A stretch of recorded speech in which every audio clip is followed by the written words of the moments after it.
Hello, Pastor Chuck Church here with just a few announcements for you for this week at Lake Cities. This year I've committed to reading through the Gospel of Mark, and I've invited the church to join along with me. And this week in our reading, we're actually going to read in Mark chapter 1, verses 1 through 11, about the baptism of Jesus Christ. We'll also be celebrating the baptism of Jesus Christ this coming Sunday and having an opportunity for you to remember your baptism. I want to encourage you to come to church to experience this reaffirmation of faith, as well as to be with your church body as we celebrate the beginning of a wonderful and new season. Speaking of new, we're starting a new worship series on January 21st called Making Room for New. The series is about what you have to do to make room and make space for something new. Maybe you received something new for Christmas, or maybe you bought a new car. And one of the things that we often do is we realize that we got a lot of junk. We got a lot of things we need to make space for so that the new can come in. And that's what this series is going to look at. How can we make space for a renewed vision? How can we make space for new priorities and new people?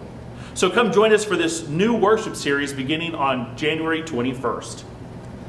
If you're new here to Lake Cities, or maybe you've been here for a while but you'd like to know more about what's going on here at the church, I want to invite you to Coffee with the Pastor. Now in the past Coffee with the Pastor, we tried to break it into 3 weeks, but this year we're going to go ahead and do Coffee with the Pastor on a more regular schedule, and it'll just be 1 week at a time.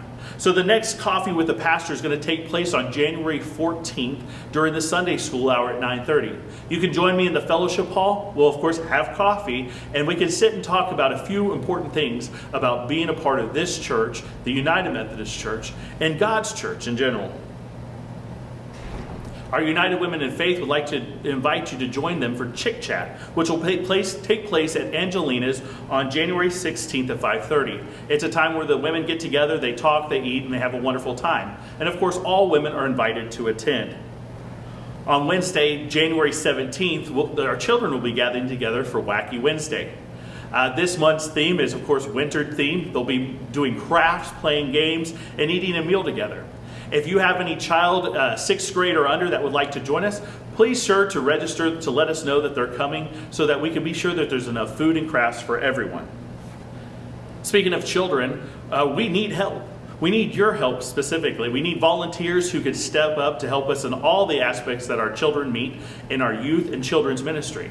There's many opportunities available, from Sunday school to Sunday nights to Wednesday nights. If working with our children is something that you may be interested in doing, come speak with me, and I'd love to let you know how that we can make that possible. Believe it or not, Lent is only 6 weeks away. It begins on Ash Wednesday, which is Wednesday, February 14th. We'll begin with the Ash Wednesday service at 6:30 p.m. that night. This Lent, we'll be doing a worship series called From Brokenness to Glory. It's a series that I personally wrote myself, and I'll be teaching a midweek Bible study that will take place during the lunch hour. With that, more information to come soon. Please visit our church website at lakecitiesumc.org/Lent2024 to find more information. Well, do you have any other special announcements you'd like to have shared here on this video or on our information screens, or any of the many ways that we share? Well, send your information plus any images or details you have to Susie Miller, our church secretary, and she'll be sure to include them in our next announcements. I hope you have a great week, and I look forward to seeing you in worship. Goodbye.